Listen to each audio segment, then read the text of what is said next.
Bueno, continuamos con los enfoques que hay sobre el sentido de la vida y después de haber visto este pesimismo vital que es tan fuerte, ¿no?, para entender el sentido de la existencia, nos vamos a un enfoque totalmente diferente y que tiene que ver o está relacionado más con la religión y que es el sentido trascendente de, de la vida. Aquí, para denotarlo, tenemos a Karl Jasper, un filósofo alemán, que va a decir también el existencialista, es decir, ante los males del mundo, esta actitud pesimista que vimos en la clase anterior, y después aparece una visión totalmente optimista, pero que no tiene que ver con el mundo en el que estamos, sino con una visión trascendente, es decir, mirada o enfocada hacia otro mundo que proviene después de la muerte. Es decir, la angustia de la muerte se ve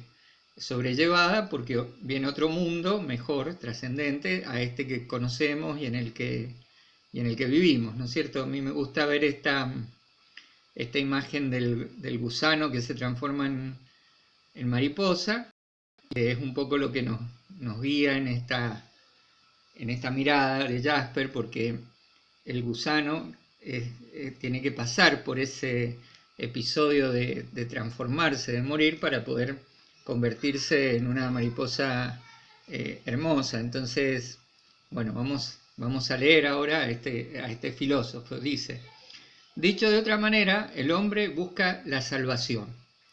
Esta se le brinda a las grandes religiones universales de la salvación. Pensemos no solo en el cristianismo, el catolicismo, sino también el islam, el judaísmo, religiones que están centradas en este destino trascendente humano, diferente a otras religiones como veíamos en Pitágoras o en Platón, el eterno retorno, el budismo, el hinduismo, que siempre está dentro de esta misma vida, ¿no? Dice: esta le brinda la nota distintiva, es dar una garantía objetiva de la verdad y la realidad de la salvación, es decir, poder aspirar a esa otra vida trascendente.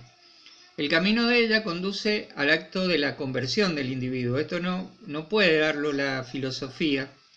Y sin embargo, dicen, miren qué interesante, todo filosofar es un superar el mundo, es algo análogo a la salvación. Aquí aparece la filosofía como una salvación. A mí, cuando leo esto, me hace acordar mucho a un filósofo antiguo que era Boecio, que estuvo en la cárcel preso y va a morir, y escribe un libro que es fantástico, que es El consuelo de la filosofía. Es decir, la filosofía como un consuelo a veces ante la vida, ante la adversidad, ante los males de este mundo. Entonces, dice Jasper, es el filosofar un aprender a vivir y un saber morir, porque a causa de la inseguridad del existir en el tiempo, es la vida constantemente un ensayar.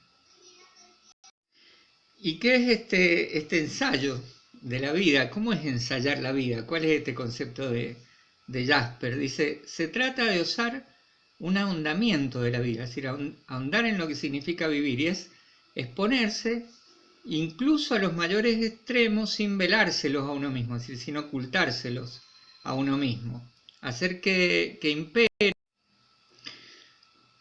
impere sin restricciones la honradez en el ver, el preguntar y el responder. Y luego, dice, seguir su camino sin conocer el todo, es decir, sin haber puesto la mano en lo que realmente existe. Porque claro, está hablando Jasper de un mundo que no se puede ver. Es decir, el gusano de esta historia, digamos, no ve la realización final de que puede transformarse en mariposa. Entonces eso es lo duro, es como un salto al vacío.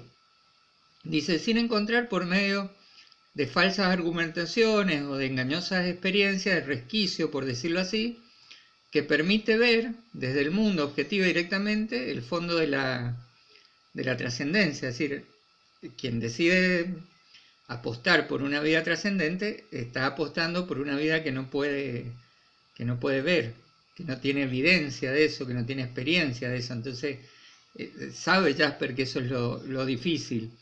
sin oír la palabra de Dios que debiera alcanzarnos directa e inequívoca, sino más bien las cifras del lenguaje siempre equívoco de las cosas y viviendo empero con la certeza de la trascendencia. Es decir, aquí hay una decisión, se ve bien en el texto de Jasper, una decisión de esperar o de creer un mundo que está más allá de la propia existencia, aunque no tengamos ninguna certeza ni evidencia de esto, ¿no? Partiendo de aquí y únicamente partiendo de aquí, resulta en medio de esta problemática existencia, la vida buena, el mundo bello, y la existencia misma satisfactoria. Algo que me deja Jasper, a mí siempre me ha dejado su lectura, es esta frase que aprender a vivir y saber morir, que creo que va relacionado. Yo leí alguna vez que el último acto que hacemos de la vida es morir. La muerte no como algo que nos acontece, que nos sobreviene, nos llega, sino como un acto humano que uno decide aceptar. Y esto es realmente muy, muy difícil, imagínense, nadie quiere morir, y por eso aceptar la muerte es algo complicado. Creo que esta visión de Jasper lo mejor que nos deja, desde mi punto de vista, es esto. Yo siempre cuento una anécdota aquí, que algo que me tocó a mí profundamente en esto de la muerte. Una compañera de la facultad, cuando yo estudiaba, yo hice la licenciatura de más grande y después el doctorado, una chica compañera ahí de la licenciatura, me acuerdo, nos habíamos hecho muy, muy amigos. Ella estaba casada con 2 hijos de 12 y 13 años, y un día llega a la facultad y me dice: Rubén, me han detectado este cáncer, el médico me ha dicho que tengo 3 meses de vida y realmente necesito que me ayudes a saber morir. Y lo cuento esto porque fue muy duro, tanto para ella como para uno, porque estábamos justamente estudiando estas cosas y nos tocaba de cerca vivirla, ella más todavía, porque le tocó vivir y aceptar su propia muerte y dejar a sus hijos. Y fueron 3 meses de su vida muy duros, pero al mismo tiempo maravillosos, porque ella, al aceptar su muerte, consoló a sus hijos y consoló a su esposo. Y es genial esto, es genial poder, digamos, no contarlo, uno lo cuenta y hasta se vuelve a emocionar, no contarlo, sino tener esta experiencia de vida, ¿no? De aceptar esto, que es muy difícil porque no fue color de rosa todo lo que le tocó vivir, fue dificilísimo, pero al mismo tiempo fue capaz de hacerlo y encontrar un consuelo para ella y un consuelo para los demás. Esto, al leer a Jasper, siempre me viene a la cabeza esta anécdota que cuento, que suelo cansar a mis estudiantes con ella, pero que me parece interesante para reflexionarlo, razonarlo y vivirlo también ante la propia vida, ¿no?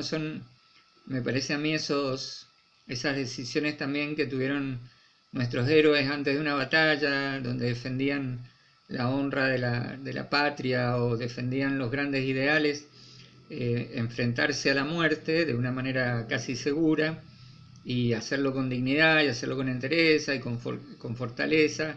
Bueno, tiene que ver con esto, creo yo, que no es sencillo, no es fácil, pero tiene que ver con este saber o aprender a morir también. Bueno, en este sentido aparece otro filósofo también muy, muy interesante, un español.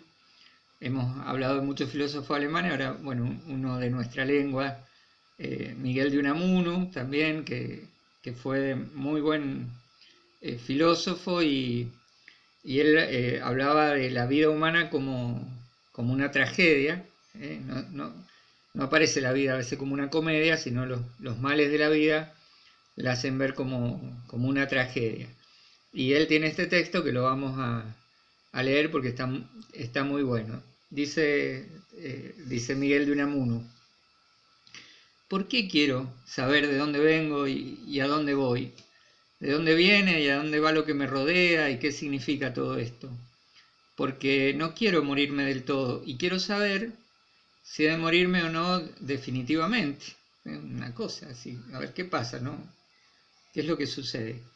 Y si no muero, ¿qué será de mí? Y si muero, ya nada tiene sentido. Y hay tres soluciones. O sé que me muero del todo y entonces la desesperación es irremediable. O sé que no muero del todo y entonces la resignación. O tercero, dice, no puedo saber ni una cosa ni otra. Entonces la resignación en la desesperación, o una resignación desesperada, o una desesperación resignada, y la lucha. Y la lucha. Miren qué texto, ¿no?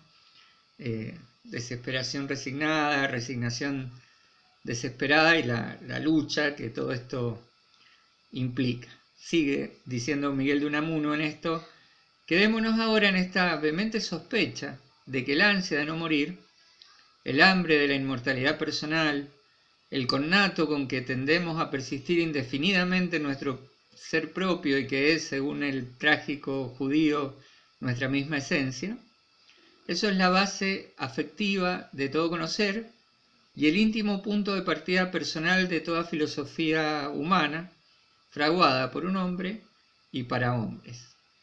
Y veremos cómo la solución a este íntimo problema afectivo, solución que puede ser la renuncia, desesperada a solucionarlo, es la que tiñe todo el resto de la filosofía. Y este punto de partida personal y afectivo de toda filosofía y de toda religión es el sentimiento trágico de la vida.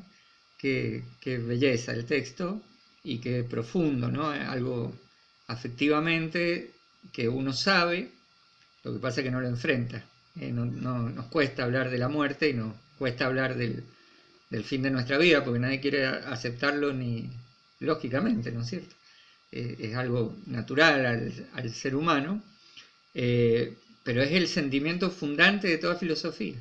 Es decir, si no tengo en claro el valor trágico de la existencia humana, dice Miguel de Unamuno, tengo que renunciar a filosofar. Bueno, esta es la segunda de las soluciones que tenemos sobre el sentido de la vida, y nos queda una tercera que es la que veremos en un momento.